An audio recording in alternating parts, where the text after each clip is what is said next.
اللہ کا لفظ اکیلا ہے، محمد کا لفظ اکیلا ہے، اللہ کے نام پہ نقطہ نہیں ہے، رسول اللہ کے نام پہ نقطہ نہیں ہے۔ اللہ کے نام کا ایک ایک لفظ علیحدہ علیحدہ کر دو پھر بھی لفظ اللہ بتاتا ہے، حضور کے نام کے ایک ایک لفظ الگ کر دو پھر بھی نام محمد بتاتا ہے۔ اللہ الذی خلق سبع سماوات، آپ الف ہٹا دیں، للہ ما فی السماوات و ما فی الارض، پھر بھی اللہ، یہ ہٹا دے لہو ما فی السماوات و ما فی الارض، یہ ہٹا دے تو واللہ الذی لا الہ الا ہو۔ تو کوئی لفظ بھی گرا دے تو لفظ اللہ کی دلالت ختم نہیں ہوتی۔ ایسے رسول اللہ کا نام ہے، لفظ محمد صلی اللہ علیہ وسلم کیا معنی؟ الذی اجتمعت فیہ صفات المحمودۃ کلھا، جس میں تمام اچھائیاں جمع ہو اسے محمد کہتے ہیں۔ محمد کی پہلی میم ہٹا دیں پیچھے حمد بنتا ہے، حمد کا معنی بھی تعریف ہے، یہ ہا بھی ہٹا دے پیچھے مد بنتا ہے، مد یا مدو کا معنی ہوتا ہے حضور پاک علیہ السلام جہنم سے کھینچ کے جنت لے جانے والے ہیں، یہ میم بھی ہٹا دے تو دال بنتا ہے، الدال علی الخیر کفاعلہ، اس کا معنی رسول اللہ خیر پر دلالت کرنے والے ہیں۔ تو حضور کے نام پہ بڑے شوق سے، بڑے دل سے، بڑے شرح صدر سے کیا کہنا چاہیے؟ سارے دوست بولیں کیا کہنا چاہیے؟ آپ تو مرد ہیں، میں خواتین کی بات کروں، مجھ سے بہت ہیں خاتون، کل انہوں نے مجھے میسج لکھا کہ استاد جی آپ کا سفر ہو رہا ہے حرمین کا، تو میں نے اس ہفتے میں 2 لاکھ درود پاک پڑھ لیا، یہ میری طرف سے لیتے جائیے۔ ہفتے اے زالے 4 بالاں دی ماں ہے، ان نے بچے نہیں پالنے پوسنے، وہ کٹوی روٹی نہیں کرنی، گھر دی بہاری نہیں کرنی، ان کے ذمہ کام ہے، وہ پھر بھی پڑھ رہی ہے، ہاتھ کار وار دل یار وار، وہ پڑھ رہی ہے۔ تو ایسا جانے ہیں سارے کو ایک دفعہ صلی اللہ علیہ وسلم نہیں اکھیندہ، تو کیا کہنا چاہیے؟ میں ایسے افراد کو ڈی اے خان میں جانتا ہوں، ڈی اے خان کی بات کر رہا ہوں، میں ممبر پہ نام نہیں لیتا، ان کی ریاکاری کی وجہ سے انہیں منع کیا ہے، ورنہ میں آپ کو ملا سکتا ہوں، آپ بائی فیس ملیے، جن کا ڈیلی بیسس پر 1 لاکھ درود پاک ہوتا ہے صلی اللہ علیہ وسلم، یہ مختصر درود پڑھتے ہیں، 24 گھنٹے میں ان کا 1 لاکھ آرام سے ہو جاتے ہیں۔ ایک دن ہم جو ہے حضرت آدم علیہ السلام سے لے کر رسول اللہ صلی اللہ علیہ وسلم تک 1,24,000 کم و بیش پیغمبروں کا ایک دور چلا ہے، ان انبیاء نے آ کر دنیا میں اللہ کے نام کی تبلیغ کی ہے، ان انبیاء نے آ کر دنیا میں اللہ کا مرتبہ اور مقام بتلایا ہے، ان انبیاء نے آ کر دنیا میں اللہ کی پہچان کرائی ہے، ان انبیاء نے آ کر شریعت کے احکام بتائے ہیں، دین کے مسائل بتائے ہیں، مذہب کے دلائل بتائے ہیں، ان انبیاء نے اللہ کا تعارف کرا کے امت کو امت کے خدا کی طرف، مخلوق کو خالق کی طرف، مملوک کو مالک کی طرف، مرزوق کو رازق کی طرف رہبری کی ہے۔ وقت کا پیغمبر اللہ جب کسی نبی کو کسی علاقے میں بھیجتے ہیں، اللہ رب العزت کی ترتیب ہے، جو پچھلے انبیاء ہیں ان کا معاملہ اللہ نے اور رکھا، حضور پاک علیہ السلام آئے ان کا معاملہ اور رکھا، جب کائنات بن رہی تھی اللہ پاک نے ان انبیاء کی روحوں کو جمع کیا، تمام انبیاء کی ارواح کو اللہ نے جمع کیا ہے۔ تفسیر قازن میں اس پر تفصیل موجود ہے، وہ فرماتے ہیں جب ارواح انبیاء کو رب نے کذرارا اپنے حساب سے جسم دے کر جمع کر کے پوچھا، اے میرے پیغمبرو تم دنیا میں جاؤ گے، تبلیغ کرو گے، تعلیم دو گے، انسانیت سمجھاؤ گے، مذہب اور اسلام سمجھاؤ گے، لیکن آپ کے ایک پیریڈ ہوگا، آپ کا ایک وقت ہوگا، آپ کی ایک ٹائمنگ ہوگی، اس ٹائم سے لے کر اس وقت تک آپ کی نبوت نے چلنا ہے۔ کوئی نبی بستی کی طرف، کوئی نبی قوم کی طرف، کوئی نبی علاقے کی طرف، کوئی نبی ملک کی طرف، ایک وقت میں 5 نبی بھی آ سکتے ہیں، 10 بھی آ سکتے ہیں، 70 انبیاء ایک وقت میں آ سکتے ہیں۔ یہ آپ کی ڈیوٹی ہے، تم میرے نمائندے ہو، میں نے تمہارے اوپر اپنے احکامات کو نازل کر کے امت کی راہبری کے لیے تمہیں بھیجنا ہے۔ تمام انبیاء نے لبیک و سعدیک کہہ کر اللہ کی بات کو تسلیم کیا. آخر میں اللہ نے فرمایا سنو میں نے اس کو اشارہ ہمارے پیغمبر کی طرف کیا ہے کہ اس کو جو میں نے مقام دیا ہے اس کا مقام بھی سن لو. ثم جاءکم رسول لتؤمنن به ولتنصرنه. یاد رکھنا اگر تمہارے دور نبوت چل رہے ہو, تمہارے ادوار نبوت کے اندر, تمہاری تبلیغ کے دوران, کتابوں کے اترنے کے دوران, مذہب کو پھیلانے کے دوران, امتوں کے کلمہ پڑھنے کے دوران, اگر تمہیں پتہ چلے تمہارے دور میں میرا حبیب حضرت محمد مصطفیٰ صلی اللہ علیہ وسلم آ گیا ہے, یاد رکھنا اپنی نبوت کی تبلیغ چھوڑ دینا, اپنی دعوت کی تعلیم چھوڑ دینا, اپنے مذہب کی سکھلائی چھوڑ دینا. میرے مولا جب ہم تیرے نبی ہیں, حضور آئیں, اپنی دعوت چھوڑ دیں, اپنا مذہب بتانا چھوڑ دیں تو کیا کریں؟ فرمایا لتؤمنن بہ, تم اور تمہاری امتوں نے اس پر ایمان لا کے حضور کا کلمہ پڑھ کے حضور کو خود بھی نبی ماننا ہے, اپنی امتوں کو بھی نبی منوانا ہے. صرف ایمان نہیں لانا, اگر میرے پیارے محمد کریم علیہ التحیت والتسلیم کو تمہاری مدد اور نصرت, تمہارے تعاون کی ضرورت پڑی تو تم نے ان کا تعاون کرنا ہے. لتؤمنن بہ ولتنصرنہ. میری بات کا مطلب اللہ نے بھیجا تمام انبیاء کو ہے, وہ تمام انبیاء اللہ کے نمائندگان ضرور ہیں, اللہ کے رسول ضرور ہیں, اللہ کی طرف سے فرستادہ ضرور ہیں, لیکن حضور پاک کا درجہ ایسا ہے اگر ان کا دور جاری ہوتا اور حضور آ جاتے تو وہ بھی ان پر نبی کلمہ پڑھتے, وہ بھی اس نبی کا اقرار کرتے. قاری محمد طیب قاسمی رحمہ اللہ دارالعلوم دیوبند کے 50 سال تک معتمم رہے ہیں. وہ فرماتے ہیں ایک نبی ہوتا ہے, ایک نبی الانبیاء ہوتا ہے. فرمایا نبی کا معنی جس کا کلمہ امت پڑھے, نبی الانبیاء کا معنی جس کا کلمہ امت بھی پڑھے, امت کے انبیاء بھی پڑھے. تو اللہ نے توجہ, حضور پاک نبی الانبیاء ہیں, ان کا کلمہ امت نے بھی پڑھنا ہے, امت کے انبیاء نے بھی گیسٹ بنایا گیا ہے, مہمان خصوصی بنایا گیا ہے. اور مہمان خصوصی کا درجہ بھی بڑا ہوتا ہے, آتا بھی آخر میں. حضور کا درجہ بھی بڑا ہے, آئے بھی آخر میں. اور میں ایک بات سمجھانے کے لیے ایک دلیل دیتے ہوئے ایک جملہ کہتا ہوں. آپ قرآن کریم اٹھائیے, پہلے صفحے پر اسماء الحسنہ ملیں گے, اللہ کے نام. قرآن کے بالکل آخر میں آپ کو اسماء نبی ملیں گے. اسماء النبی رسول اللہ کے نام نامی اسم گرامی, حضور پاک کے ناموں کو اٹھائیے, آپ کو ناموں میں مختلف نام ملیں گے. محمد احمد حامد محمود طیب قاسم عاقب فاتح شاہد مشہور. ایک تفصیل ہے, اس میں ایک نام ملے گا الاول, ایک نام ملے گا الآخر. الاول کا معنی پہلا نبی, الآخر کا معنی آخری نبی. پڑھا ہے یا نہیں پڑھا آپ نے؟ جواب تو دینا, مجھے نعرہ نہ لگائے لیکن بولے تو صحیح نا. آپ نے پڑھا ہے نہیں پڑھا؟ بولیے, باہر والے بولیں پڑھا ہے. اول کا معنی بولیے, بولیے اول کا معنی. میں دلیل دوں گا اسی لیے بلوا رہا ہوں, پھر سمجھ نہیں آئے گی, پھر بعد شاکر کو آپ کہیں گے گال سمجھ نہیں آئی, مسئلہ تو والا سلپ تھی ویسے, اس لیے آپ توجہ میری طرف رکھیں. سنیں, اول کا معنی اور آخر کا معنی, یہ کس کا لقب ہے؟ ہمارے نبی. اب میں سوال کرنے لگا ہوں, حضور اول اور آخر ہیں یا نہیں ہے؟ بولیے ہیں. اول کا معنی پہلا اور آخر کا معنی آخری. ایمان سے بتاؤ جو پہلا ہوتا ہے وہ آخری ہوتا ہے؟ عقل سے بتا دو, جو پہلا ہوتا ہے وہ آخری ہوتا ہے؟ اتنا جرا بندہ پہلے آیا وہ آخری ہو سی, اور جرا آخری آیا وہ پہلے ہو سی. آپ مجھے سمجھائیں حضور پاک کے یہ دو ناموں کا مطلب کیا ہے؟ الاول والآخر. اول کا معنی پہلے نبی, آخر کا معنی آخری نبی. تو حضور اول ہوئے تو پہلے نہ ہوئے, اول ہوئے تو آخری نہ ہوئے, اور آخری ہوئے تو پہلے نہ ہوئے. کیا مطلب ہے؟ قاسم العلوم والخیرات, بانی دارالعلوم دیوبند, حجت الاسلام والمسلمین, حضرت امام مولانا محمد قاسم نانوتوی, اللہ اس کی قبر پہ کروڑوں اربوں رحمت نازل فرمائے. وہ فرماتے ہیں 2 2 4 جو بندہ جانتا ہے, 4 4 8 جو بندہ جانتا ہے, 8 8 16 جو بندہ جانتا ہے, کم از کم اتنا عقل رکھے وہ بھی سمجھ جائے گا حضور اول بھی ہیں, حضور آخر بھی ہیں.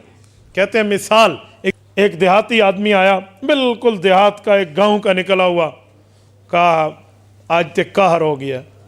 انہوں نے کہا آج تو مسئلہ ہو گیا. انہیں پوچھا بابا جان کیا مسئلہ ہوا؟ وہ کہنے لگے مجھے تو پتہ چلا ہے کہ ہم دیہات والے مسلمان نہیں ہیں. انہوں نے کہا کیوں؟ آپ تو دیہات والے مسلمان ہو. انہوں نے کہا تمہارے مولوی کہتے ہیں دیہات والوں پہ جمعہ فرض نہیں ہے. اگر دیہات والوں پہ جمعہ فرض واجب نہیں ہے تو اس کا معنی ہم نے پھر کلمہ ہی نہیں پڑھا. اگر ہم نے کلمہ پڑھا ہوتا تو ہمارے اوپر جمعہ ہوتا. اب دیہات میں جمعہ تو ہے نہیں، قرآن حدیث میں اس کے دلائل موجود ہیں جمعہ فی القریٰ کے. اب حضرت تھانوی نے سوچا سادہ بندہ ہے، اس کو مسئلہ بتاؤں تو شاید نہ سمجھے، مثال سمجھا دوں. حضرت نے پوچھا چاچا جان ایک بات بتائیں، آپ نے کبھی کوئی باہر سفر بھی کیا ہے؟ انہوں نے کہا میں نے حج کیا ہے. کہا کہاں گئے تھے؟ کہا مکہ مکرمہ گیا تھا. کہا چاچا حج یہاں دلی میں کر لیتے، کانپور تیرا علاقہ ہے کانپور میں کر لیتے.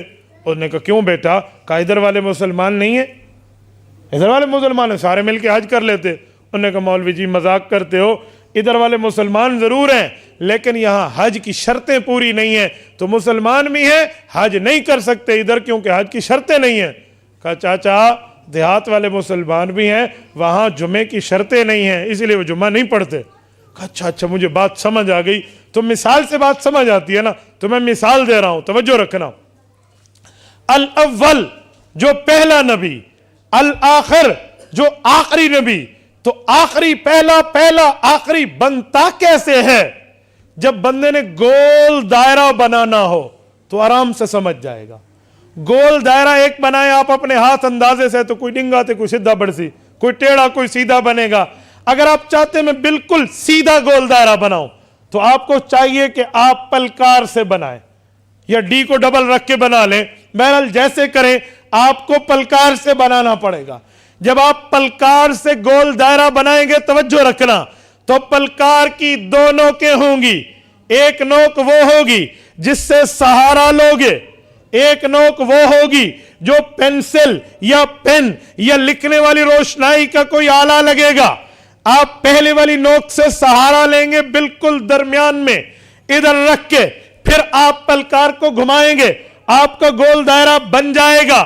تو پتہ چلا یہاں دو چیزیں ہیں، پلکار کی دو نوکیں ہیں، ایک نوک پینسل والی ہے، ایک نوک سہارے والی ہے. جب ہم پلکار کی نوک پہ پہلی اس کی چونچ اور نوک رکھتے ہیں صفحے پر سہارا لینے کے لیے تو ایک نقطہ لگتا ہے یا نہیں لگتا؟ بولیے لگتا ہے. پلکار کی نوک آنے پہ اس کے بعد پلکار گھماتے ہیں. جب پلکار کو گھمایا پھر گول دائرہ بنا. توجہ رکھنا، حضرت نانوتوی نے فرمایا الاول والآخر، اس گول دائرے سے آسانی سے سمجھ آئے گا. کہا جی وہ کیسے؟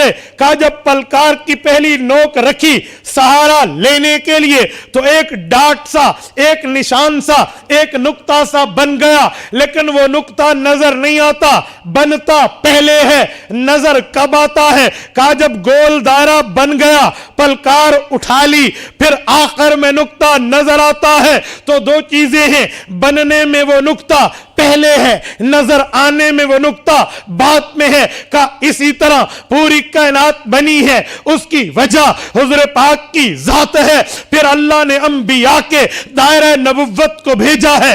آدم علیہ السلام سے لے کر عیسیٰ علیہ السلام تک تمام انبیاء آئے ہیں. اس کے بعد حضور کی ظہور نبوت ہے. کہ دو چیزیں ہیں، ایک ہے نبوت کا بننا، ایک ہے نبوت کا ظاہر ہونا، ایک ہے نبوت کا وجود، ایک ہے نبوت کا ظہور. حضور کا وجود پہلے ہے، یعنی بننے کا فیصلہ ڈیسیجن پہلے لے لیا گیا تھا اور بھیجنا آخر میں ہوا. وہ نقطہ بنتا پہلے ہے، نظر بعد میں آتا ہے. حضور وجود میں اول ہے، ظہور میں آخر ہے. تو اول بھی ہے آخر بھی ہے، آسانی سے سمجھ آ سکتا ہے.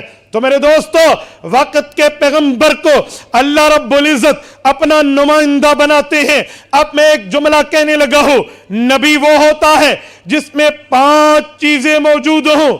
توجہ رکھنا، 5 اشیاء، 5 شرطیں، 5 اساویل مل کے ایک نبی کی نبوت کاملہ بنتی ہے. نبی کے لیے پہلی شرط، دوسری، تیسری، چوتھی، پانچویں کیا ہے؟ پہلی شرط یہ ہے نبی اعلیٰ درجے کا انسان ہوتا ہے. جن اور فرشتہ نبی نہیں بن سکتا. نمبر 2 نبی کے لیے دوسری شرط یہ ہے نبی مرد ہوتا ہے، عورت نبی جن سکتی ہے، نبی بن نہیں سکتی۔ نبی کے لیے دوسری شرط مرد ہونا۔ نمبر 3 نبی کے لیے تیسری شرط ہے مبعوث من اللہ، وہ اللہ کا بھیجا ہوا ہو۔ نبی کے لیے چوتھی شرط ہے معصوم عن الخطا، وہ غلطی سے، گناہ سے، نافرمانی سے پاک ہو، اللہ کی نافرمانی نہ کرے۔ نبی کے لیے پانچویں شرط ہے مفروض الاتباع، اس کی بات ماننا فرض ہوتی ہے۔ کتنی چیزیں ہیں آپ کو نہیں پتا، کوئی اسلام کا دشمن اس میں بیٹھا ہے، آپ کو نہیں پتا کوئی قادیانی بیٹھا ہے، کوئی مرزائی بیٹھا ہے اور نبوت کے خلاف کمنٹس کر دے گا، پوسٹ ڈال دے گا، آپ کو پتہ نہیں ہوگا، آپ اس کو چلا لیں گے۔ میں آگے چل کے ایک واقعہ اس پہ سمجھاتا ہوں کہ ایک قادیانی کو اللہ پاک نے کیسے اسلام قبول کرنے کی توفیق دی ہے۔ تو نبی کے لیے کتنی شرطیں ہیں؟ 5 شرط۔ میری ایک قادیانی سے بات ہوئی تو میں نے اس قادیانی کو کہا مرزا قادیانی کو آپ نبی مانتے ہیں؟ اس نے کہا جی نبوت کی 5 شرطیں ہیں، ہم 5 دکھا دیتے ہیں، قادیانی میں موجود ہیں۔ مرزا قادیانی انسان بھی ہے، مرد بھی ہے، اس کے دلائل ہیں، اللہ نے بھیجا ہے، غلطی مرزا صاحب سے ہوتی نہیں، اس لیے اس کی بات فرض مانتے ہیں۔ سنو، اگر کوئی قادیانی یہ 5 چیزیں مرزے میں دکھائے تو میں اس کا جواب سمجھاتا ہوں۔ نمبر 1 انہیں کہنا مرزا انسان نہیں ہے، آپ کو بھی حیرانگی ہوگی، میں دلیل دوں گا، میں دلیل نہ دوں آپ مجھے یہاں سے جانے نہ دینا۔ توجہ، میں نے کہا مرزا انسان نہیں ہے، آپ کیسے کہتے ہیں؟ مرزا قادیانی کی اپنی کتاب روحانی خزائن جلد نمبر 19 مرزا لکھتا ہے خود اپنے لیے ایک شعر میں، میرے پیارے نہ آدم ذات ہوں بشر کی جائے نفرت انسانوں کی آر ہوں۔ اپنے بارے میں شعر لکھتا ہے کہ میں انسان بھی نہیں، آدم علیہ السلام کی اولاد بھی نہیں، میں تو انسانوں کے لیے جائے نفرت ہوں۔ اپنے بارے میں لکھتا ہے آدم ذات نہیں ہوں، انسان کے لیے آدم ذات ہونا شرط ہے۔ مرزا نے لکھا میں انسان نہیں ہوں، مرزائیوں کی تو یہ حدیث ہے، تمہاری مذہب کی حدیث کے مطابق، تمہاری دلیل کے مطابق تو مرزا انسان بھی نہیں ہے۔ جب انسان نہیں آپ نبی کیسے مانتے؟ وہ آپ کو کہنا اس کے ہاتھ پاؤں تھے، اس کی آنکھیں تھی، وہ تو دنیا میں رہا، توالد تناسل ہوا، آپ کہیں یہ تو آپ ہمیں آنکھوں سے دکھا رہے ہیں نا، آنکھوں سے دکھانا دلیل نہیں ہوتا۔ وہی جس کے بارے میں کہہ رہے ہو وہ خود کہتا ہے میں آدم ذات نہیں ہوں۔ نمبر 2 نبوت کے لیے شرط ہے کہ وہ مرد ہو۔ مرزا قادیانی میں مردانگی کا معاملہ بھی نہیں ہے، یہ ہم نہیں کہتے، مرزا خود لکھتا ہے روحانی خزائن جلد نمبر 21 کھولیے، مرزا لکھتا ہے میں 2 سال مریمیت میں گزار کے میرا نام مریم رہا ہے، خود لکھتا ہے کہ میں نے 2 سال مریمیت گزاری ہے، مجھ میں رجولیت نہیں تھی، مرد میں نہیں تھا، 2 سال کے بعد نفخ استعارہ سے مریمیت میں عیسیٰ بنا۔ تو جو خود کو مریم کہتا ہے وہ مرد کیسے ہے؟ جو خود کو عورت کہتا ہے وہ مرد کیسے ہے؟ نبی کے لیے شرط ہے، پہلی شرط انسان، دوسری شرط مرد۔ تمہارے مرزے میں تو دونوں شرطیں نہیں نظر آ رہی۔ نمبر 3 نبی مبعوث من اللہ ہے، اسے اللہ بھیجتے ہیں، مرزا مبعوث من الانجلیز ہے، اسے انگریز نے بھیجا ہے، تو مبعوث من اللہ ہونا چاہیے، مبعوث من الانگریز نہیں ہونا چاہیے۔ اور مرزا نے پہلی کتاب انگریزوں کے حق میں لکھی ہے کہ انگریز حکومت ذل اللہ فی الارض ہے، یہ اللہ کا سایہ ہے، اس کے خلاف نہ نکلو۔ تو جو انگریزوں کا ٹاؤٹ ہو وہ مبعوث من اللہ تو نہیں ہو سکتا، وہ مبعوث من الانگریز ہے، اسے تو انگریز نے بھیجا ہے۔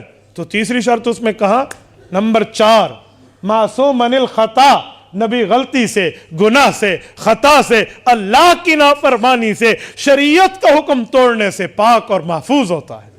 نبی گناہ نہیں کرتا، نبی گناہ نہیں کرتا، کیوں؟ نبی معصوم ہے۔ اور یاد رکھو معصوم کسے کہتے ہیں؟ معصوم کما نبی اور صحابی میں فرق ہی یہی ہے کہ نبی معصوم، صحابی محفوظ۔ نبی سے گناہ ہوتا نہیں ہے، یہ معصوم ہے، صحابی سے ہو جاتا ہے، اللہ نامہ اعمال میں معاف کر کے رہنے دیتا نہیں ہے۔ تو صحابہ محفوظ ہیں، اہل بیت محفوظ ہیں، اور پیغمبر علیہ السلام معصوم ہیں۔ تو معصوم اور محفوظ کا فرق سمجھے۔ تو نبی معصوم ہے، کیا معنی؟ نبی سے گناہ ہوتا نہیں ہے۔ اور مرزے کی بات دیکھ لو، مرزا قادیانی کی تو گناہوں کی لسٹ موجود ہے، میں ایک دلیل دیتا ہوں پھر سیرت النبی پر ایک بات کرنے لگا ہوں. مرزا قادیانی کے روحانی خزائن میں بھی ہے, سیرت المہدی میں بھی ہے. مرزا کے بیٹے مرزا بشیر احمد نے بھی لکھا ہے. وہ کہتے ہیں ہمارے گھر میں ایک خاتون ہوتی تھی اور اس کی ذمہ صرف ابو کی خدمت ہوتی تھی. وہ ابو کی بیوی بھی نہیں تھی, وہ ابو کی کوئی محرم بھی نہیں تھی, وہ کوئی غیر محرم تھی. وہ خدمت کیا کرتی, رات کو جب والد صاحب سوتے یعنی مرزا سوتا, وہ اس کی ٹانگیں دبایا کرتی تھی. نامحرم سے خلوت میں ٹانگیں دبوانا یہ نیکی ہے, یہ مرزے میں تھا. اور اس نے ایک واقعہ لکھا کہ ایک رات مرزا قادیانی سویا ہوا تھا, سردی زیادہ تھی, تو اس نے ماسی بانوں کو بلوایا. وہ آئی اور ٹانگیں دبا رہی تھی. اسے پتہ نہ چلا میں ٹانگ دبا رہی ہوں یا پلنگ کی پٹی دبا رہی ہوں. وہ پلنگ کی پٹی دبا رہی تھی. تو مرزا نے کہا آج تے سردی بڑی ہے, آج تو بہت سردی ہے. تو اس خاتون نے کہا جی جی تاؤں تے تواڈے لتاں وی لکڑی وانگ ہو گئے, تبھی تو تمہاری ٹانگیں لکڑی کی طرح ہو گئی ہیں. وہ پلنگ کی پٹی دبا رہی تھی. تو مرزا قادیانی معصوم عن الخطا کیسے ہے؟ نمبر 5 مفروض الاتباع, نبی کی بات ماننا فرض ہوتی ہے. تو جس مرزے میں پہلی 4 باتیں نہیں ہیں, 5ویں کہاں سے لاؤ گے؟ تو میرے دوستو انٹرنیٹ پر قادیانی یوں منہ کھول کے بیٹھے ہیں. سیرت النبیین کانفرنس کا ایک میسج یہ بھی لے جائیے, اپنے فرینڈز کی چھانٹی کیجئے, اپنے دوستوں کو وہاں دیکھیے کہ میری فرینڈ لسٹ میں کوئی قادیانی تو نہیں ہے, کوئی میرے ایمان پہ ڈاکہ تو نہیں ڈال رہا. اور قادیانی کی کوئی ایک بات ہم نے نعوذ باللہ تسلیم کر لی, ہم قیامت میں سفارش مرزے سے نہیں لیں گے. کس سے لیں گے؟ حضور علیہ السلام سے. حضور سے سفارش لینی ہے یا نہیں لینی؟ ہاتھ کھڑا کر کے بتا. سب نے لینی ہے نا. اللہ ہم سب کو حضور کی سفارش عطا فرمائے. تو پھر حضور سے محبت رکھیے, مرزائی سے نہیں. اختر شیرانی ایک شاعر تھا, مشاعرے پڑھتا تھا, شراب بھی ساتھ پیتا, مشاعرے بھی پڑھتا. ایک دن مشاعرے میں شراب کا جام بھی چل رہا ہے, شعر بھی پڑھ رہا ہے. جب بالکل نشے میں مدہوش ہو گیا تو مختلف لوگ کھڑے ہوئے, کسی نے کیا سوال کیا, کسی نے کیا.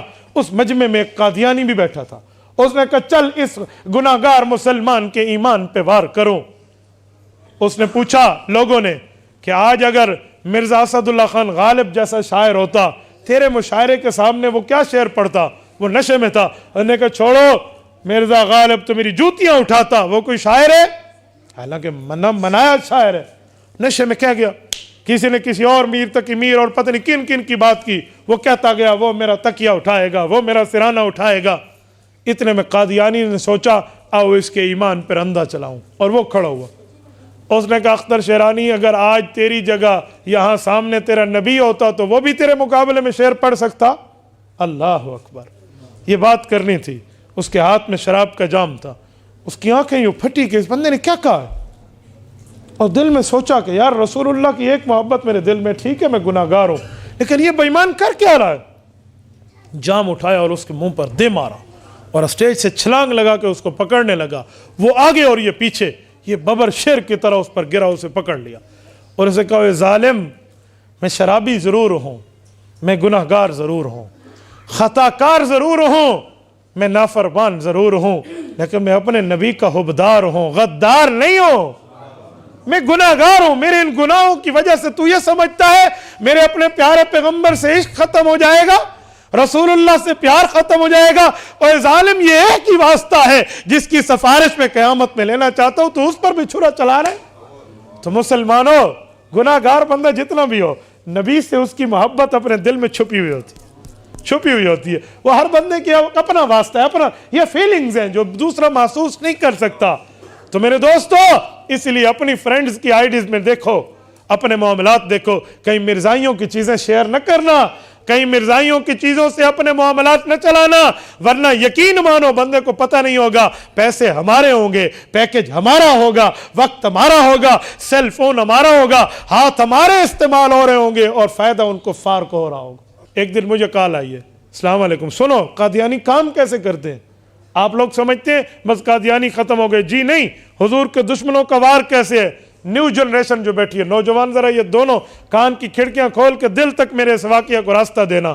یہ میں اپنا مشاہدہ سنا رہا ہوں. السلام علیکم. جی وعلیکم السلام.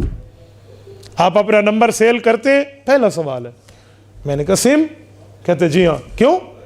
کہتے ہیں دیکھو ذرا اسکرین پہ چیک کرو, آپ کا نمبر میرے نمبر کی طرح ہے. تو بالکل ایک جیسا تھا, صرف کوڈ کا فرق تھا, 333 345. تو میں نے اسے کہا بھائی نمبر تو ایک جیسا ہے, تو میں سیل, کہتا نہیں میں آپ کو 3000 روپے دوں گا, آپ نمبر سیل کر لیں. میں نے کہا آپ نمبر بیچتے ہو, میں آپ کو 5000 دوں گا. کہتے کیوں؟ میں نے کہا تیرا نمبر بھی میرے نمبر کی طرح ہے. کہتے گڈ آنسر, بڑا اچھا جواب ہے, کیا کرتے ہو؟ تو میں نے کبھی اپنے کالج یونیورسٹی کو اپنا تعارف نہیں بتایا. میں چاہتا ہوں تعارف دنیا میں بھی دین ہو, آخرت میں بھی دین ہو. میں نے کہا میں تو مسجد کی چٹائی کا مولوی ہوں. مسیت میں نا, اچھا ہم مولوی ہیں یار, مولوی ہو کر بہت اچھا جواب دے رہے ہو, کیا کرتے ہو؟ میں نے کہا آپ کبھی مل لیں, گپ شپ لگائیں گے. کہاں کے؟ ڈی خان میں ایک علاقہ ہے, میں نام نہیں لیتا, بعض اوقات پردہ رکھنا پڑتا ہے. اس بندے نے ملاقات کی, ملے, بندہ قادیانی نکلا, متاثر قادیانی اس اور قادیانی بن چکا تھا. نوجوان ICIT ڈپارٹمنٹ کے اسٹوڈنٹ ہے, گومل یونیورسٹی. میں بہت حیران ہوا, لیکن شروع میں جب گفتگو ہو نا تو دوسروں پہ فتوے تو کراڑے تو اے ہیں, کسی کو لینا ہو نا تو پہلے دل لیتے ہیں پھر دن لیتے ہیں. پیار کی باتیں شروع ہو گئی, اسلام دعا اکرام شروع ہوا. وہ سوال کرتا میں جواب دیتا, وہ سوال کرتا میں جواب دیتا. کبھی تفسیر ابن کثیر, کبھی تفسیر رازی, کبھی تفسیر مظہری. میں حیران ہوں, کلین شیو لڑکا ہے, برگر فیملی سے ریلیٹڈ ہے. ایک کو تفسیر ابن کثیر کہاں پڑھائی ہے, اسے کس نے بتائی؟ پیچھے کوئی بیک ڈور چینل ہے جو چل رہا ہے, وہ قادیانی کون ہے, میں اس کو نکالنا چاہتا تھا. 1.5 ہفتے میں کوئی 18 کے قریب سوالات ہوئے, 2-3 ملاقاتیں ہوئیں, ڈنر پہ کبھی لنچ پہ جمع ہوتے.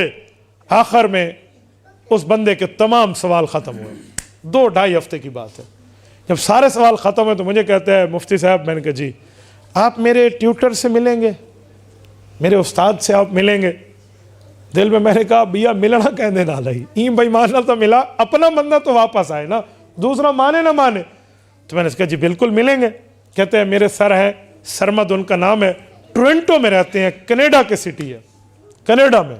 میرے ان سے آن لائن چیٹنگ ہوتی ہے, وہ بات کرتے ہیں تو دلیل میں وہ کہتے ہیں اپنا پرنٹ ران کرو, میں پرنٹ ران کروں, وہ کلک کریں, یہاں سے تفسیر ابن کثیر کا صفحہ نکل آتا ہے, کبھی تفسیر مظہری کا. تو میں تو بہت پریشان ہوں. مسلم بازار کے دوستو, میں آپ کو ایک سوال سناتا ہوں, آپ سنیں کہ قادیانی محنت کیسے کرتا ہے. توجہ رکھنا. اس نے مجھ سے سوال کیا ہے, جب گفتگو اس سے ہوئی نا تو میں نے کہا اس اپنے استاد کو یہ نہ بتانا ہے مناظر ہے, مولوی ہے. اسے کہنا میرا ایک مولوی صاحب دوست ہے. انہوں نے کہا ٹھیک ہے. میں نے کہا پورا انٹروڈکشن آپ نے نہیں کرانا, مجھے پتا تھا اس نے مکمل نام سننا ہے, بات نہیں کرے گا, بھاگ جائے گا. جب ہم مل بیٹھے, اچھا کیا حال ہے, خیریت ہے, آپ علی کے دوست ہیں جی, وہ بات چل پڑی. ہاں اور سنیں, خیریت ہے, کیا کرتے ہیں آپ نے تو داڑھی بڑی بڑی رکھی ہوئی ہے. میں نے کہا جی میں نے تو شہروزہ لایا ہوا ہے ماشاء اللہ. کہتے اچھا ٹھیک ہے. بات شروع ہو گئی. میں نے علی سے ایک بات کی تھی, میں نے کہا جی بتائیے, تاکہ میں بھی اچھی بات ہے تو بندہ ایکسیپٹ کر لے. کہتے یہ بتائیں ہدایت کا راستہ, ہدایت کی نہر, ہدایت کا پانی, ہدایت کا دریا کبھی خشک ہوتا ہے؟ میں نے کہا جی نہیں, ہدایت کا دریا تو ہمیشہ سرچشمہ جاری رہتا ہے. کہتے آپ ہر نماز میں مانگتے ہیں اللہ نبی کی ہدایت جاری فرما, تو آپ اس کے بعد نبوت کے درجے پہ چل کے نبوت نہیں مان سکتے کہ حضور کے بعد نیا نبی آ سکتا ہے؟ میں نے کہا تھوڑا ایکسپلین کریں, میں آپ کی بات سمجھا نہیں. کہتے آپ نماز میں کہتے ہو اہدنا الصراط المستقیم, اللہ سیدھے راستے پہ چلا, صراط الذین انعمت علیہم, جن لوگوں کے راستے پہ تیرا انعام ہوا, کہتے ہو؟ میں نے کہا جی کہتے ہیں. تو کہتے ہیں آپ کو پتہ ہے کن پہ انعام ہوا ہے؟ اب مجھے پتہ تھا آیت. میں نے کہا سر آپ فرما دیں. کہتے سورۃ النساء آیت نمبر 69 میں ہے انعم اللہ علیہم من النبیین والصدیقین والشہداء والصالحین. 4 طبقوں پہ اللہ کا انعام ہوا ہے, ایک نبی ہیں, ایک صحابہ ہیں, ایک شہید ہیں, اور ایک اولیاء ہیں, بزرگ ہیں, ولی اللہ ہے. تو میں نے کہا جی بالکل میں تو مانتا ہوں ان 4 پہ انعام ہوا. تو کہنے لگا ولی کے راستے پہ چل کے بندہ کیا بنے گا؟ تو خود ہی جواب دے کہتے ہیں ولی, شہید کے راستے پہ چل کے شہید, سچے کے راستے پہ چل کے سچا بنے گا. تو نبی کے راستے پہ چل کے بندہ نبی کیوں نہیں بن سکتا؟ یہ ہدایت کی نہر خشک ہو گئی ہے. اندازہ لگو. مرزا صاحب بہت بڑے آدمی تھے, عالم تھے, یہ تھے وہ تھے, 4-5 تعریفیں کر کے کہتے اسی لیے وہ نبی کے راستے پہ چلے ہیں, بڑی باتیں کی ہیں, وہ اسی لیے نبی بن گئے, اور حضور کی برکت سے بنے ہیں, حضور کے وسیلے سے بنے ہیں, حضور کے مخالف نہیں ہیں, وہ حضور کی وجہ سے انہیں نبوت مل گئی ہے. میں نے کہا جی سر 2 باتیں ہیں. نمبر 1, حضور کے راستے پہ پورے 1400 سال میں یہ ایک ہی چلا ہے. آپ نہیں سمجھے, آپ نہیں سمجھے, ناٹو نے کیرے پیج تے فٹ تھے ہونا ہے. میں نے کہا حضرت ابوبکر حضور کے راستے پہ نہیں تھے, حضرت عمر نہیں تھے, حضرت عثمان نہیں تھے, سیدنا حیدر کرار نہیں تھے رضی اللہ, وہ تو نبی نہیں بنے کیا؟ یا وہ تو حضور کے راستے پہ نہیں تھے کہہ دے, وہ کہتا تو میں کو آخا بھائی ہوں تو کون ہے, وہ یہ تو نہیں کہہ سکتا تھا. تو یہ میں نے کہا پھر یہی چلا ہے, اس پر تو پھنس گیا. میں نے کہا نمبر 2, دوسری بات ہے کہ یہ فلسفہ آپ نے لاجک نکالی کہاں سے ہے کہ شہید کے راستے پہ چل کے شہید بن سکتے ہو؟ کون کہتا ہے؟ ایک راستے میں ایکسیڈنٹ ہو جائے, دوسری گاڑی جو آ رہی ہے ضروری ہے اس کو ہوگا, نہ ہو اللہ بچا لے. یہ آپ نے کیسے نکال لیا ہے کہ شہید کے راستے پہ شہید؟ اچھا میں ایک سوال کرتا ہوں, تیرا فلسفہ 1 منٹ کے لیے میں نے مان لیا, نبی کے راستے پہ چل کے بندہ نبی بن سکتا ہے. میں نے کہا سرمد صاحب آپ ایکسپلین کیجئے, فی سبیل اللہ قرآن میں آیا ہے کہ اللہ کے راستے میں چلو, تو جو اللہ کے راستے پہ چلے گا وہ اللہ بنے گا کتنے عرصے بعد؟ میں اللہ کے راستے پہ چلتا ہوں, ذرا مجھے آپ گارنٹی دیں. آپ کے تو نبی کے راستے پہ مرزا چل کے نبی بنا ہے, خدا کے راستے پہ چل کے فَبِهُدَاهِمْ مُقْتَدِي, قرآن کہتے ہیں ہدایت ہے خدا کے راستے پہ چلو, تو جب ہم خدا کی ہدایت کے راستے پہ چلیں گے تو خدا بن جائیں گے. کہتے ہیں امپاسبل. تو میں نے کہا یہ امپاسبل ہے تو وہ پاسبل کیسے ہے؟ اسی دوران اس نے مجھ سے 2 سوال کیے. پہلا سوال سنو اور بندہ اپنے ایمان پہ ذرا سوچے جو اسا کتنا کھڑے ہیں. وہ کہنے لگا what is the definition of messenger, یہ لفظ ہے اس کے. میری گفتگو کچھ انگلش میں, کچھ عربی میں, کچھ اردو میں یوں ہوئی. مجھے بتائیں نبوت کی تعریف کیا ہے, نبی کسے کہتے ہیں؟ کیوں؟ اسے پتا تھا یہ جو میں نے خطبے میں 5 چیزیں بتائی ہیں نا, اعلیٰ درجے کا انسان ہو, مرد ہو, مبعوث من اللہ ہو, گناہوں سے بچا ہوا اور اس کی اتباع فرض ہو, یہ 5 کہے گا میں مرزے پہ فٹ کر دوں گا, وہ یہ سمجھتا تھا. اور یہ جو بحث ہوتی ہے نا, یہ جو ٹیبل ٹاک, یہ شکار کی طرح ہوتی ہے. جو لوگ شکار کھیلتے ہیں انہیں پتہ ہے ایک بٹیرے کو ہار ویلے اوے نہیں نہ پیندا, وہ کئی طریقے ہوندے. تو گفتگو میں دوسرے کو دیکھنا پڑتا ہے کس ٹیکسٹ سے بات کرنی ہے. تو میں نے اسے کہا نبی کی تعریف چاہیے کہ نبی کون ہے. میں نے کہا جی بہت آسان ہے. اب میں نے تعریف بدلی, لیکن نبوت کی تعریف ہی بتائی. بدلی کا معنی الفاظ بدلے. میں نے کہا نبی اس اعلیٰ درجے کے انسان کا نام ہے جس نے معراج کی رات مسجد اقصی میں رسول اللہ کے پیچھے نماز ادا فرمائی ہو. نہیں سمجھے؟ اس وقت میرے زیادہ پیو ہی نہیں جمع تھے, کتوا سی. میں نے کہا نبی اس اعلیٰ درجے کے انسان کا نام ہے جس نے معراج کی رات رسول اللہ کی اقتداء میں نماز پڑھی ہو. ہون دکھا میرے زیادہ ڈاڈا آئی. مجھے کہنے لگا مولانا یہ تعریف کہاں لکھی ہوئی ہے؟ میں نے کہا سرمد عجیب بات کرتے ہو, لکھی ہوئی تو باتیں پہلے بھی تھی, دلائل ختم نبوت قرآن میں تھی, وہ تو آپ نے نہیں مانے. لکھی کو چھوڑو, مجھے یہ بتاؤ میری یہ تعریف قرآن کی آیت سے ٹکرا رہی ہے, آیت تم پڑھ دو سوری میں کر لوں گا, حدیث تم پڑھ دو میری تعریف غلط ہے معافی مانگ لوں گا, بات فائنل ہو جائے گی. یا آیت حدیث پڑھو. کہتے ہیں آیت حدیث تو اس کے مقابلے میں کوئی نہیں ہے. میں نے کہا پھر مانے نبی وہ ہیں جن نے حضور کے پیچھے اعلیٰ درجے کا انسان ہو کے نماز پڑھی ہے. کہتے ہیں آپ پھنس گئے. یہ جملہ کبھی کوئی دلائل والوں کو کہے نا تو میں ایک جواب انہیں دیتا رہتا ہوں. میں نے کہا اس ماں کی کوکھ نے اس دھرتی پر ایسا بیٹا پیدا نہیں کیا جو علماء حق علماء دیوبند کو دلیل کی دنیا میں پھنسا جائے. یہ باتیں ہیں تمہاری, تم پیش کرو کون سی دلیل ہے جو ہم سے ٹوٹتی نہیں ہے. اس نے کہا اس نماز میں ایک بندہ اور بھی شریک تھا, آپ اسے نبی نہیں مانتے. میں نے کہا جی پیش کرو. کہتے جبرائیل علیہ السلام نے وہاں نماز پڑھی تھی. میں نے کہا جی پڑھی تھی. کہتے جبرائیل کو آپ نبی مانتے؟ میں نے کہا جی نہیں مانتے. تو کہتے پھر؟ میں نے کہا سرمد ٹورنٹو میں کوئی پاگلوں کا اسپتال ہے, کوئی سائیکو ڈاکٹر ہے وہاں جو تمہاری سائیکی چیک کرے. کیوں؟ میں نے کہا آپ کی سائیکی ڈیٹیکٹ ہو چکی ہے, ختم ہے. وہ کیوں؟ میں نے کہا میں نے پہلے کہا تھا نبی اس اعلیٰ درجے کا انسان کا نام ہے جس نے حضور کے پیچھے نماز پڑھی ہو. جبرائیل تو فرشتہ ہے, جبرائیل تو فرشتہ ہے. مجھے پتا تھا تو نے کہاں بات کرنی ہے, میں نے پہلے کہہ دیا. اچھا ایک بات اور پوچھو. میں نے کہا جی پوچھے. جب مطلب پھنستا ہے نا تو دوسری دلیل لاتا ہے. ایک چھری نہ لکا پیجے تو چھوڑ کے بندہ دوجی چاہتا ہے. یاد رکھیں گفتگو میں جو دوسری دلیل بحث اور مناظرے میں لے اس کا معنی ہے اس کی پہلی کارآمد نہیں ہے. جب دوسری لائے تو میں نے کہا جی اب کام بن گیا. پوچھو دوسرا سوال, what is the definition of خاتم النبیین, ختم نبوت کی تعریف کیا ہے؟ میں نے کہا بہت آسان ہے, ان مقتدیوں کے امام کا نام خاتم النبیین ہے. ان مقتدیوں کے امام کا نام.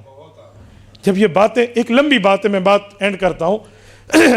ان باتوں پہ اس نے چہرے کے تاثرات دیکھے, اس ہمارے دوست نے اپنے استاد کے, میرے چہرے کو بھی دیکھا کہ کس طرح ہنسی خوشی میں بات کرنی ہوتی ہے. اس کے سوالوں کے جواب میں جب میں جواب دیتا تو اس کے منہ پہ کبھی 11:45, کبھی 12, کبھی 12:15, کبھی 12:30 بج جائے. تو اس لڑکے کو بہت اچھی طرح سمجھ آتا ہے کہ رول گول ہے صحیح. جب ہماری گفتگو ختم ہوئی تو اس لڑکے نے کہا حضرت مجھے یقین ہو گیا ہے جتنے دلائل اس نے دینے تھے، آیتیں پڑھی تھی، حدیثیں، یہ بالکل جھوٹ بولتے ہیں، میں وضو کر کے آ رہا ہوں اور آپ مجھے حضور کا کلمہ پڑھا دیں۔ میرے دوستو کلمہ پڑھا، مسلمان ہوا، اللہ اس کو جزائے خیر عطا فرمائے۔ اب یہ خان سے باہر ایک جگہ جاب میں ہے۔ میری بات کا مطلب یہ ہے کہ اگر اس کی مجھ سے یوں نمبر کے بہانے ملاقات نہ ہوتی، اس کا ایمان تو گیا تھا۔ نوجوانوں آئیڈیاں چلاتے ہو، خدا کے لیے میں ہاتھ باندھ کے کہہ رہا ہوں ان جیسے سانپوں سے بچو۔ تمہیں نہ پتہ ہو تم اپنے پیکج لگا کے ان بے ایمانوں کی اشاعت کر رہے ہو جو رسول اللہ کے دشمن ہیں، جو رسول اللہ صلی اللہ علیہ وآلہ وسلم کی نبوت کے ڈاکو ہیں۔ ان جیسے بندوں کی ہم چیزیں شیئر کر رہے ہوتے، ہمارا دل دکھتا ہے۔ ہمیں اہل حق کا شیر بننا چاہیے، اہل کفر کا کتا نہیں بننا چاہیے۔ ہم نے ان کے سامنے دم نہیں ہلانی۔ سنیں، ہمارا وزن 1 کلو ہے یا 1 من ہے، وہ اہل حق کے پلڑے میں ہونا چاہیے۔ علیہ وسلم پہلے بھی نبی ہیں، آخری بھی نبی ہیں۔ ان سے پہلے اللہ نے جن انبیاء کو بھیجا وہ دائرہ نبوت ہیں، حضور پاک مرکز نبوت ہیں۔ میرے دوستو ایک شاعر جملہ کہتا ہے، وہ کہتے ہیں حسن یوسف دم عیسیٰ ید بیضا داری آنچا خوبہ ہمدارند کہ تو تنہا داری۔ کا پچھلے انبیاء کو دیکھیں اور رسول اللہ صلی اللہ علیہ وسلم کو دیکھیں تو ایک فرق بڑا واضح نظر آتا ہے۔ اللہ نے پچھلے نبیوں کو جو رتبے دیے ہیں، جو مقامات دیے ہیں، جو درجے دیے ہیں، جو معجزے دیے ہیں، وہ ایک چھوٹے سے لیول، ایک لیمیٹڈ ٹائم، ایک محدود معجزہ ہے۔ لیکن اگر وہ معجزہ، وہ رتبہ، وہ مرتبہ ہم حضور پاک کی زندگی میں دیکھیں تو سب سے بڑا نظر آتا ہے۔ حضرت یوسف علیہ السلام کی کیا چیز مشہور ہے؟ جزاک اللہ، کیا مشہور ہے؟ حسن۔ حضرت یوسف کے چہرے کو دیکھ کر مصر کی عورتوں نے کیا کاٹیاں تھیں؟ انگلیاں۔ قرآن کہتے ہیں فَلَمَّا رَأَيْنَهُ أَكْبَرْنَهُ وَقُلْنَا حَاشَا لِلَّهِ مَا هَذَا بَشَرًا إِنْ هَذَا إِلَّا مَلَكٌ كَرِيمٌ۔ توجہ رکھنا، توجہ۔ حضرت یوسف علیہ السلام کو مصر کی عورتوں نے دیکھا، اپنی انگلیاں کاٹی ہیں۔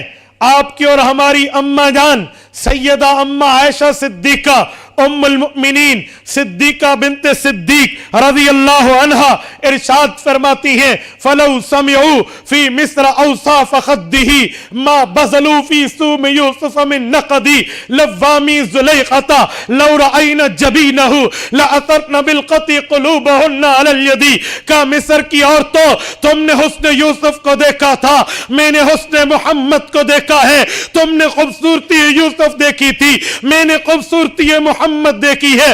تم نے اس نبی کی پیاری شکل کو دیکھا، انگلیاں کاٹ دی۔ آؤ میرے پیغمبر کے دربار پہ جنہوں نے رسول اللہ کو دیکھا، اپنے دلوں کا سودا کر لیا۔ میں یہاں ایک جملہ کہتا ہوں، میں مانتا ہوں صحابہ نے دلوں کو سودا کیا ہے رسول اللہ سے، اہل بیت نے قربانیاں دی ہیں رسول اللہ کے اوپر۔ لیکن ایک سوال، میں سوال حال میں اتر کے اماں جان عائشہ سے پوچھنے لگا، جسے کہتے ہیں نا سوال حال، کہ اماں ایک بات سمجھ نہیں آئی۔ آپ فرماتی ہیں مصر کی عورتوں نے انگلیاں کاٹی تھی، یہ تو سمجھ آتا ہے کہ پھل ان کے ہاتھ میں تھا، چھری پھل کے بجائے انگلی پہ لگ گئی، انگلی کٹ گئی۔ لیکن آپ فرماتی ہیں حضور کو دیکھتی تم تو تمہارے دل کٹ جاتے، تو کوئی پھل دل پہ رکھ کے تو نہیں کاٹتا، تو دل کٹنے کا مطلب کیا ہے؟ پھل بندہ کاٹتا ہے تو ہاتھ پہ کاٹتا ہے، دل پہ رکھ کے کوئی سینے تے سیب رکھ کے تو نہیں کپیندا۔ اماں جان مطلب کیا ہے؟ اب توجہ رکھنا، میں اماں جان کے جواب کو ایک انداز میں پیش کرنے لگا ہوں۔ حضرت اماں جان اپنی بات کی دلیل یوں دیتی ہیں، فرمایا تم دیکھتے نہیں ہو حضور پاک علیہ السلام مرکز نبوت ہیں، مرکز رکز سے نکلا ہے۔ رکز خزانے کو کہتے ہیں، جس جگہ خزانہ موجود ہوتا ہے وہاں سے نکلتا ہے، باقیوں کے پاس پہنچتا ہے۔ مثال دریا کی لو، چشمے کی لو، چشمے سے پانی ابلتا ہے، چشمے سے پانی نکلتا ہے، نہروں میں پانی پہنچتا ہے، نہروں کا پانی اپنا نہیں ہے، چشمے سے مانگا ہوا ہے۔ اسی لیے میں نے کہا حضور مرکز ہیں، باقی انبیاء شاخ ہیں، ایک نبوت کا مرکز ہے جہاں سے نبوت پھوٹتی ہے، درجات پھوٹتے ہیں، معجزات پھوٹتے ہیں، رتبات پھوٹتے ہیں اور اعلی درجات یہاں سے نکلتے ہیں، باقی انبیاء کو ملتے ہیں۔ باقی انبیاء شاخ نبوت ہیں، حضور مرکز نبوت ہیں۔ باقیوں کی وجہ سے حضور کو رتبہ نہیں بلکہ حضور کی وجہ سے باقیوں کو رتبہ ملا ہے، حضور کی وجہ سے باقیوں کو نبوت ملی ہے، حضور کی وجہ سے باقی انبیاء کو معجزے ملے ہیں۔ تو کہا حضور پاک مرکز نبوت، باقی انبیاء شاخ نبوت کا ایک بدن ہے جو انسانی بدن ہے، اس میں ایک مرکز بدن ہے، ایک شاخ بدن ہے۔ جو مرکز بدن ہے اسے دل کہتے ہیں، جو شاخ بدن ہے اسے انگلیاں کہتے ہیں۔ دل آمر ہے، انگلیاں اور ہاتھ اور اعضاء معمور ہیں۔ آمر حکم کرتا ہے، معمور عمل کرتا ہے، یہ دل مرکز ہے۔ یہاں سے خیال آیا میں دائیں دیکھوں، چہرے نے دائیں دیکھا، خیال آیا بائیں دیکھوں، چہرہ بائیں طرف پھر گیا، کا پتہ چلا دل آمر ہے، یہ حکم کرتا ہے، یہ مرکز بدن ہے، انگلی شاخ بدن ہے۔ یہ کہے گا ہاتھ رکھ گلاس پہ تو ہاتھ گلاس پہ، یہ کہے گا ہاتھ رکھو ٹیبل پہ تو ہاتھ ٹیبل پہ۔ اصل مرکز دل ہے، انگلیاں تو شاخ ہے، یہ مرکز بدن، یہ شاخ بدن کا آؤ حضرت یوسف علیہ السلام پہ وہ مرکز نبوت ہے یا شاخ نبوت ہے؟ ہم نے عرض کیا اماں حضرت یوسف مرکز نبوت نہیں شاخ نبوت ہے۔ کہا حضور پاک یہ مرکز نبوت ہے۔ کہا مصر کی عورتوں نے مرکز نبوت کو نہیں دیکھا، انہوں نے تو شاخ نبوت کو دیکھا تھا، تو شاخ بدن اپنی انگلیوں کو کاٹا تھا، شاخ کو دیکھا، شاخ کو کاٹا۔ حضور مرکز نبوت ہے، حضور کو دیکھتی مرکز بدن اپنے دلوں کو کاٹ لیتی۔ دم عیسیٰ حضرت عیسیٰ کا ایک معجزہ ہے جو عام طور پہ ڈسکس کیا جاتا ہے، قرآن کریم نے بھی ذکر کیا ہے۔ حضرت عیسیٰ علیہ السلام کا معجزہ یہ ہے، وہ اگر کسی مردے کی قبر پہ کھڑے ہوتے اور فرماتے قم بإذن اللہ، اللہ کے حکم سے دوبارہ دنیا میں لوٹا، کھڑا ہو جا، زندہ ہو جا، اللہ کے حکم سے حضرت عیسیٰ کا معجزہ ظاہر ہوتا، وہ مردہ اٹھ کے دوبارہ دنیا میں آ جاتا۔ اگر یہ معجزہ حضرت عیسیٰ کا اور یقیناً ہے تو کیا حضور پاک میں ان سے بڑھ کے کیسے ہے جو حضور پاک مرکز نبوت ہیں؟ ہم نے کہا جی حضرت عیسیٰ کا معجزہ تھا، ان کو روح ملتی، جن میں کبھی روح آئی تھی اب نکل گئی، صرف روح کا تعلق رہا، قبر میں رہا، انہیں دوبارہ مکمل روح ملی۔ معجزہ حضرت عیسیٰ کا اور رسول اللہ کی ذات پہ حضور کا معجزہ ان سے بڑھ کے ہے۔ اجی وہ کیسے؟ میں نے کہا ابو جہل تھا مکہ مکرمہ میں، اس نے ہاتھ میں کنکریاں اٹھائی، پتھر اٹھائے، رسول اللہ کے پاس آیا، اے محمد کریم بتائیے میرے ہاتھوں میں کیا ہے؟ یوں چھپا لیا۔ اس وقت مکہ میں رہنے والے کاہن اور ساحر جو تھے یہ جنات سے معلومات لے کر بتا دیتے تھے چھپی ہوئی چیز کیا ہے، کبھی تکا ٹھیک لگتا کبھی غلط لگتا۔ ان باتوں کو دیکھ کے ابو جہل نے سوچا آؤ میں انہیں بھی آزماؤں۔ اس نے ہاتھوں میں کنکریاں رکھ کے یوں ہاتھ آگے کیے، بتاؤ میرے ہاتھ میں کیا ہے؟ حضور پاک نے جواب دیا، میں زبانی حال میں سمجھاتا ہوں۔ حضور نے گویا فرمایا ہوگا اے عمر ابن ہشام، اے ابو جہل، مکہ کا ساحر بھی بتائے، مکہ کا جادوگر بھی بتائے اور میں بھی بتاؤں، پھر فرق کیا رہے گا؟ اب میں نہیں بولوں گا بلکہ رب معجزہ ظاہر کرے گا، تیرے ہاتھ کی چیزیں بولیں گی، میں کون ہوں؟ انہوں نے کلمہ پڑھا نہیں پڑھا؟